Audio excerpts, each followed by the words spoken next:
can fly in the sky. I can go twice as high. Take a look. It's in a... All right, guys. Today we're going to take a look at Chapter 6, Section 5. We're going to solve square root and other radical equations. Okay. So taking the skills that we've already done, already worked with, already used, already mastered, hopefully, and we're going to apply those to equations now with the idea that we're going to solve for variables. Okay. So let's take a look. A radical equation. A radical equation, quite simply, is just an equation that has a radicand in it, or a variable with a rational exponent. For example, you take a look at this one down here. If we just, what is the solution of, or solve 3 plus the square root of 2x minus 3 equals 8. The same exact idea of solving an equation that, you know, from when you were in Algebra 1 and when you were even younger than that, applies here. We want to get the variable by itself, and we do that by doing the opposite thing to it of whatever's happening. So really articulate there. Simply, here this is 3 plus this, so here's where our variable is, so we subtract 3 from both sides. And then we have this radical, the opposite of taking the square root of something is squaring it. So we square both sides, and then we add 3 to both sides, and we divide by 2, and that's it. And quick, you know, we've had a lot of plus-minus conversation this unit. And the question right here for the think says, do you need to introduce a plus-minus sign? And it says no.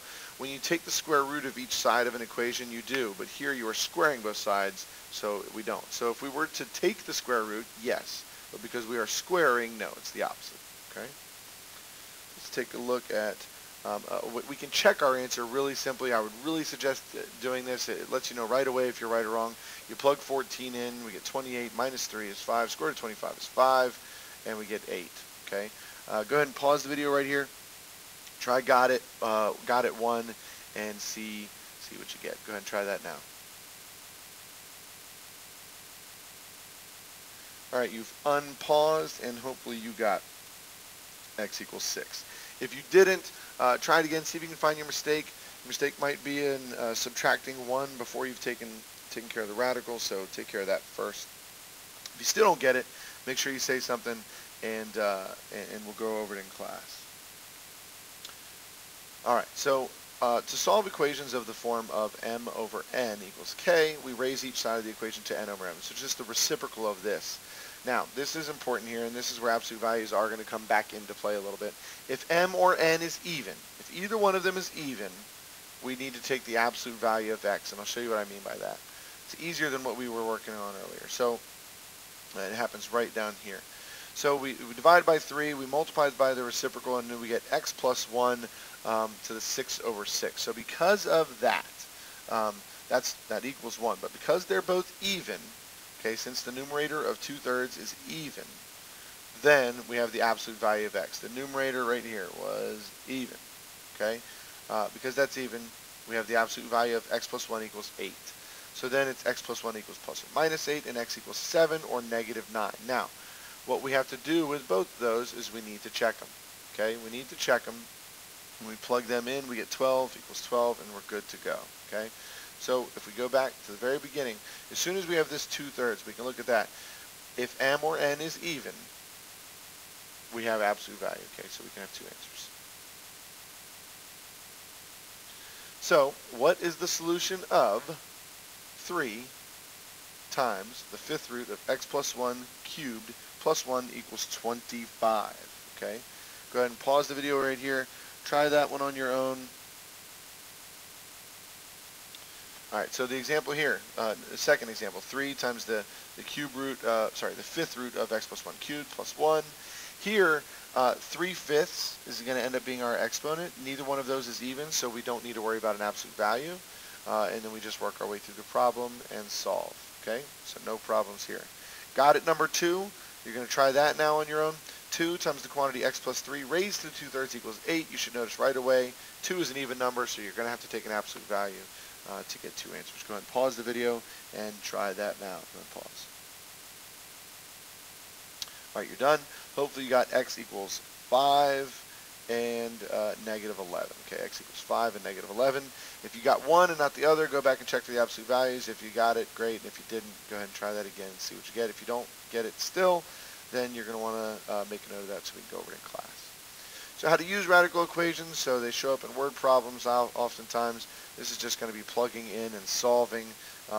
Here we get the diameter of this is 1200. So we're going to divide by 2, and then we're going to cube both sides, and we're going to multiply both sides by 0.3. This is really simple stuff. Suppose the diameter of the shaped crater is 1 kilometer. Instead of 1.2, it's just 1. So this 1200 here is going to be 1,000. What is the volume of the crater? That should be easy, guys. Your setup is 1,000 equals 2 times the cube root of volume over 0.3. Go ahead and solve that. Pause the video here and solve that, and get an answer for me. All right, you solved it. Hopefully you got 37,500,000 meters cubed. Okay? No problem. Now, when you raise each side of an equation to a power, it's possible to introduce what are called extraneous solutions. We've worked with extraneous solutions already this year. These are numbers that when we plug them back in at the end, we get an untrue answer. Okay, we get something that's false. So, for example, this problem right here. We square each side. We end up with having to factor. We get over here to x squared plus 9x plus 18. That ends up being this, so we get x equals -3 or -6. When we check those and we plug them back in, the -6 does not work. It's false. So the only solution is -3. So we really need to check our answers. Okay, really need to check our answers to make sure that they both work. All right, so let's do this. Go ahead and work your way through 4a, and then see if you can answer 4b about when you should check for extraneous solutions. Okay, go ahead and get an answer for 4a, and then see if you can answer 4b. Pause the video. All right, you're back. So a is x equals 10. The answer to B is you should check anytime you raise each side of an equation to a power. Okay, so anytime you raise each side to a power, you should check for extraneous solutions. Okay. In this lesson, we studied algebraic methods of solving square root and radical equations. In 6-8, we'll look at graphs. Okay, so we'll look at this later. Don't worry about that right now. That's that little section that we're going to pull out and do on its own. Okay, so don't worry about that, but we are going to look at how to graph these later. Okay, solving an equation with 2 radicands. Okay, so 2 radicands. So what do we do? All right, so first, what we want to do is we want to isolate the more complicated radical. So that's this one. So we want that by itself. Then we're going to square both sides. Okay, that'll get rid of the radical over here. We still have one over here, and we can work with that momentarily. So we do that. We get 2x plus 1, and then x plus 2 times the root is x plus 1. We subtract 1 from each side, and now we're down to, and subtract x from each side. And we have x equals 2 times the square root of x. Then we're going to square that. Okay, that'll get rid of this radical, and we end up with x squared equals 4x.